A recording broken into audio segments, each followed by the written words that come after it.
It's used for lots of things, and now AI is also being used for lead generation and website visitor conversion. Take it away, Mary. How does that happen? Isn't that crazy? I Yes. mean, What's up with you know, that? it's a, So I mean, AI, we've been using AI on website activities for about 4 years now. But as you can imagine, since November, it's just gone boom. Yes, completely it's kind of gone haywire. crazy. Yes. Basically, artificial intelligence has been officially introduced to the marketplace, whereas industry professionals in marketing, for example, have been using it in the background for a long time. Everything that we see today related to artificial intelligence didn't just come out since November. It's been brewing, and all these companies that have been doing all these things with AI, it's all been out there for and I'm just throwing out a number right now, 5 years. None of this stuff just happened overnight, and so I like where it's going. It's exciting. Of course, I'm an early adopter, so anything new is always exciting to me. And when you take a look at AI and all the different topics that have transpired since November, of course, there's the fear factor, right? You got the whole Skynet technologies and Terminator, things going on in everybody's backs of their mind. But to be perfectly honest with you, I don't know that I don't think where we are with AI is at that level yet, and nor do I think it can get there. I think the concept of artificial intelligence is not about controlling it, it's about managing it. And for anybody who thinks you can just take what we just unleashed on the world and put it back in the box and pretend it never existed, is not going to happen. I will tell you that in the past, even 3 or 4 months, my use of, let's say, ChatGPT has gone up enough that I'm at a point where I'm considering the premium level. There's more information there. There's more capabilities at the premium level. But I have to admit, in the last 3, 5, 6 months, the basic version of ChatGPT has been more than helpful. Let me give you some examples. We just wrote a press release about a webinar that we've got going on next week, Wednesday. That press release was entirely written by ChatGPT. We made very small little tweaks here and there. The bulk of it, the title, the subtitle, the content, the About Us sections for both our company and our partner company was written by ChatGPT. For PR guys, then that could be the death knell, right? So, I didn't want to say that in front of Matt, but go ahead. Well, they'll still need editors, Mike. There will always be a need for copy editing. Absolutely, no, there's no question. But I just want to give you guys an example of how that fits there. Now, there was another example I can give you was relative to this webinar that we're holding on artificial intelligence and marketing. We wrote a blog article to support the webinar. The blog article is roughly 1,200 words. If I don't know, it could be about 1,100, but in any case, it's a long blog article. It was written by ChatGPT in a matter of 5 minutes. Now, the only reason it wasn't written in 30 seconds is because. Well, we lost your audio there. Hang on. Your audio is cut out. There you go. Sorry. Repeat what you were saying. I was reading your lips there, so. and so the blog article was written entirely by ChatGPT, and it took 5 minutes. Now, the only reason it didn't take 30 seconds is because it came back with the first draft. I asked questions. Please change this, or how would you change the third paragraph from the first draft writing? I'd like to change the title to be casual business.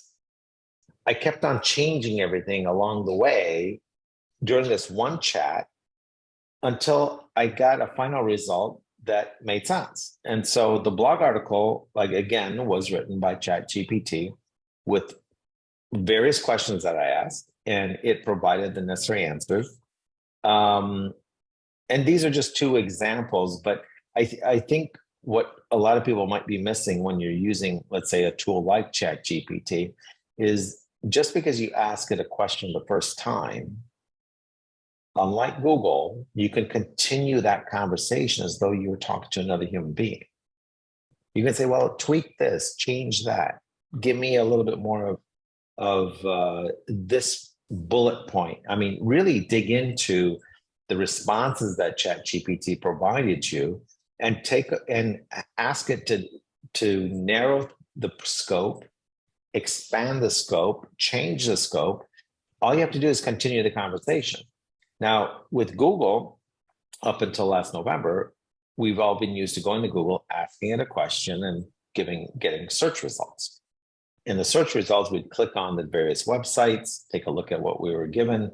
Sometimes it matched, sometimes it didn't. Sometimes we had to pick and choose information from multiple sources. But in the case of ChatGPT, you ask it the first question, continue asking it the ongoing questions. And I think, that's the piece that I think a lot of people are missing.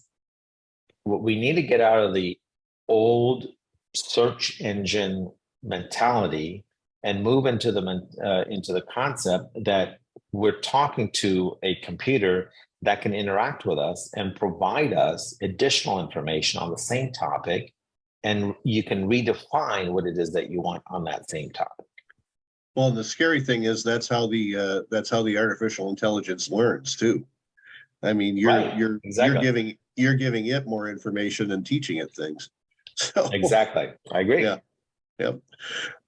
One of your bullet points here that I saw earlier was the thing that I absolutely hated the worst during the brief periods of my life when I worked in sales, and that was cold prospecting. You know, the old smile and dial, or just walk into somebody's place of business and try to interest them in an ad in your publication. I was never very good at it. I was good at service, but I was not good at cold prospecting at all. So how can AI help with that? So there's a couple of things. So first of all, the beauty of the internet when it comes to selling, right, is that you're able to sell to somebody and they feel protected behind their computer. Mm-hmm. Right? So there's an emotional chain difference over here. It's the difference being that not you. I mean, all three of us go back far enough where we were in fact on the call on the phone and still are. Yes, but go ahead. Mike, I know you really enjoy cold calling too, right? It's like, so but go ahead. I know, yeah. exactly.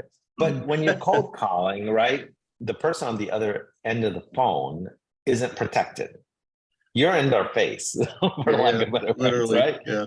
They're not protected. They have to answer a question, and either they're going to say, "I'm hanging up," right, or maybe not, or just worse, hang up the phone, or worse, just hang up the phone. I've heard a lot of worse, but go ahead. Or they'll engage in the conversation just to be polite, but they really aren't going to buy. Mm-hmm. But in quote unquote digital selling, or also known as social selling, the person that you're targeting is protected. They have a choice. They can avoid your message in LinkedIn. They can delete your email. They don't have to interact with you. They feel protected. And I think that changes the concept of how people view selling per se, or being sold to. Sure. And so in the case of AI, we have a couple of interesting scenarios. Let me give you the scenario that's related to our webinar next week, which is, or at least one of the topics, is how do you convert more website visitors to leads? And where AI comes into play, I won't get into all the details, but I'm just going to focus on the artificial intelligence side of it, is the AI is creating a journey funnel for the visitor.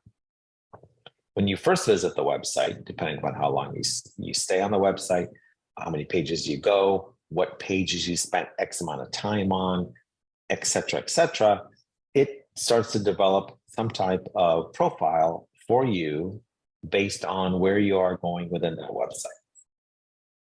Now, in the case of business to business related activities, what usually happens is that that same visitor is going to come back 7, 10, 14 days later again.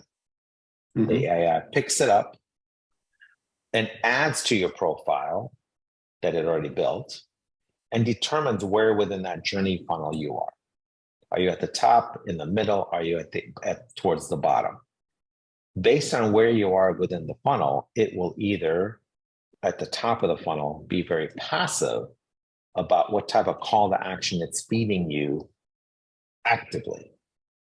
And I distinguish that compared to a call to action on a page that's passive, meaning that it's waiting, that call to action is waiting for you to click on it.